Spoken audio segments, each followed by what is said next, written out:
Welcome to PNG Tax Facts. Over the past few weeks, months, the government has introduced significant changes to infrastructure, tax credits, and the Internal Revenue Commissioner. These are being described as reforms aimed at accountability and efficiency, but in reality, they represent a major shift in how PNG manages tax incentives, investor confidence, and institutional independence. Today, I want to unpack what these changes really mean, who benefits, who bears the risk, and why this matters way beyond the tax system. Infrastructure tax credits were originally designed to solve a real problem. The government lacked resources to build roads, power systems, water supply, and other essential infrastructure, especially in remote areas. So companies were allowed to build infrastructure themselves and claim part of that cost as a tax credit. Over time, however, concerns began to emerge: weak monitoring, inconsistent approvals, inflated project values, and revenue losses to the state. At the same time, questions were raised about whether the IRC had uh, had sufficient oversight and governance structures to manage a growing and complex tax system. Now, the 2026 national budget attempts to address these concerns through legislative changes. The most immediate change is eligibility. Under the new Income Tax Act framework, infrastructure tax credits are now largely restricted to resource companies and primary producers. Okay, this means mining, oil and gas, forestry, agriculture, fisheries, and plantations. Okay, businesses outside these sectors, including construction firms, manufacturers, and service providers that previously accessed ITCs, may now be excluded. Secondly, oversight has tightened. A new prescribed infrastructure board will now monitor and approve ITC projects. Okay, this introduces stricter verification, monitoring, and reporting requirements. And number three, um, projects can now be completed in phases rather than as single completed developments. While this provides flexibility, it also introduces additional compliance checkpoints.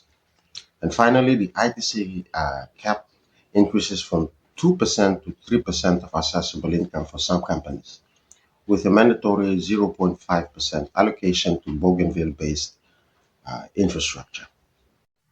Now, beyond tax credits, the IRC amendments introduce an IRC Oversight Board effective from January 1st, 2026.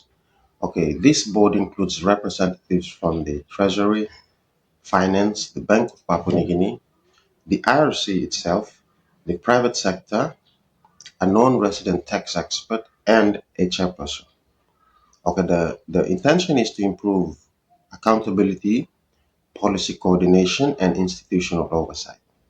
In theory, okay, this should strengthen governance and reduce administrative weakness. Now, there are advantages to these changes. Number one, stronger governance and accountability. From a governance perspective, these changes make sense. Additional oversight reduces the risk of abuse, poor decision making, and weak project verification. This is especially important when large sums of public revenue are involved. Number two, protection of government revenue. Tighter monitoring helps ensure infrastructure tax credit result in real infrastructure, not inflated or paper project. This protects the tax base and reduces leakage. Number three, targeted targeted infrastructure development. By focusing ITCs on sectors that operate in remote and high impact areas, the policy aligns incentives with national development needs. The Bougainville allocation, in particular, ensures regional inclusion rather than concentration of benefits. And finally, number four, long term investor clarity. Clearer rules, once settled, can actually improve investor confidence, especially for serious long term investors who prefer predictable systems over discretionary ones. Now, there are also disadvantages to these changes. Number one is reduced eligibility and competitiveness. Restricting ITCs to resource and primary sectors remove an important incentive for other industries.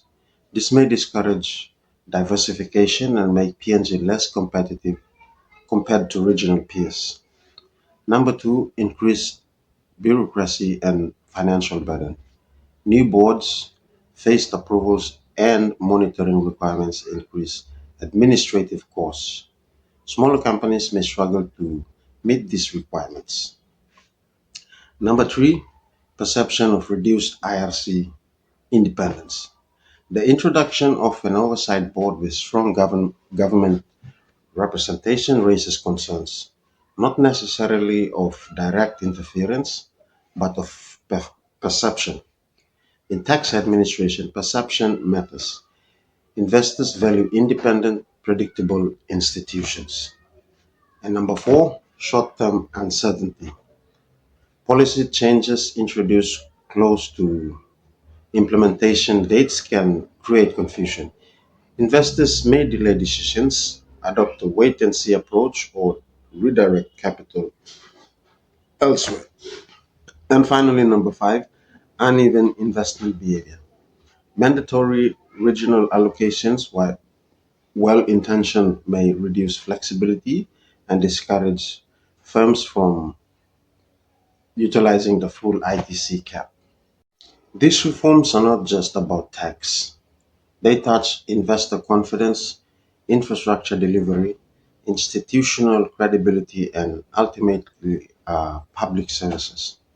If implemented transparently and consistently, they could strengthen PNG's fiscal position and governance. If handled poorly, they risk undermining trust and slowing investment.